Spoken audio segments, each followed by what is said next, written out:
100 நாள் வேலைவாய்ப்பு திட்டம் எனப்படும் மகாத்மா காந்தி தேசிய ஊரக வேலைவாய்ப்பு உறுதி திட்டத்தை மோடி அரசு சிதைத்து வருவதாக எதிர்க்கட்சிகள் கூறுகின்றன. ஆனால் உண்மை அது அல்ல. அத்திட்டம் காலத்திற்கு ஏற்ப மாற்றம் பெற்று வருகிறது என்பதே உண்மையாகும்.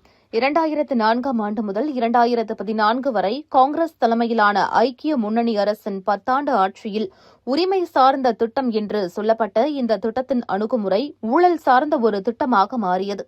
அப்போது பயோமெட்ரிக் சோதனைகள் இல்லாததால் போலி பயனாளிகள் பெயரில் கோடிக்கணக்கான ரூபாய் சுருட்டப்பட்டது.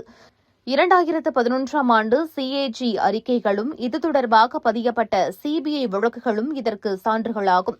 சொத்துக்களை உருவாக்குவதை விட வெறும் வேலை நாட்களை கணக்கு காட்டுவதிலேயே கவனம் இருந்தது. இத்திட்டத்தின் கீழ் போடப்பட்ட தார் சாலைகள் முதல் மழையிலேயே அரிக்கப்பட்டு சிதைந்து போயின. பிரதமர் மோடி இதை 60 ஆண்டுகால வறுமையின் வாழும் சின்னம் என்றார். ஐக்கிய முன்னணி ஆட்சி காலத்தில் 8.2% முதல் 12% வரையிலான இரட்டை இலக்க பணவீக்கம் நிலவியது. இதனால் ஏழைகளுக்கு கிடைத்த கூலியின் மதிப்பு வெகுவாக குறைந்தது. ஆனால் 2014ஆம் ஆண்டில் மோடி அரசு மத்தியில் பதவியேற்றதிலிருந்து சென்ற 2024ஆம் ஆண்டு வரை கடந்த 10 ஆண்டு காலத்தில் படிப்படியாக இத்திட்டம் காலத்திற்கு ஏற்ப மாறத் தொடங்கியது. வெறும் ஊக்கத்தொகை வழங்கும் திட்டமாக இருந்த இத்திட்டத்தை ஒரு வளர்ச்சி எந்திரமாக மாற்றியது மோடி அரசு. ஜன்தன் எனப்படும் அனைவருக்கும் வங்கிக் கணக்கு திட்டம், ஆதார் அட்டைகள் மற்றும் மொபைல் போன் இணைப்பு மூலம் இடைத்தரகர்கள் நீக்கப்பட்டனர். 2022-23 மட்டும் 7.43 லட்சம் போலி வேலை அட்டைகள் நீக்கப்பட்டன. இதன் மூலம் 42,534 கோடி ரூபாய் ஊழல் தடுக்கப்பட்டுள்ளது. இத்திட்டத்தின் கீழ் உருவாக்கப்பட்ட ஒவ்வொரு சொத்தும் இஸ்ரோவின் புவன் போர்ட்டலில் ஜியோ டாக் செய்யப்படுகிறது. இதன் மூலம் முடிக்கப்பட்ட ஒரே வேலைக்காக 2 முறை பணம் பெற முடியாது.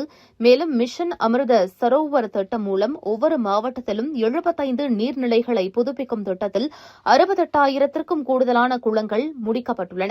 இதற்காக 2024-25 பட்ஜெட்டில் ஒதுக்கப்பட்டுள்ள ரூபாய் 86,000 கோடி ஆரம்பகட்ட ஒதுக்கீடு வரலாற்றிலேயே மிக அதிகமான தொகையாகும். விக்ஷித் பாரத் மசோதா 2025 புதிய சட்ட முன்மொழிவுப்படி விக்ஷித் பாரத் வேலை மற்றும் வாழ்வாதார உத்தரவாத திட்டம் வரவுள்ளது. இந்த புதிய திட்டத்தின்படி ஆண்டிற்கு 100 நாட்கள் என்பது 125 நாட்களாக உயர்த்தப்படுகிறது. இதுவரை 15 நாட்களுக்கு ஒருமுறை வழங்கப்பட்ட கூலி இனி வாராந்திர அடிப்படையில் வழங்கப்படும். விதைப்பு மற்றும் அறுவடை காலங்களில் வேலையாட்கள் பற்றாக்குறையை தவிர்க்க இத்திட்டத்தில் 60 நாட்கள் இடைவேளை அறிமுகப்படுத்தப்படுகிறது.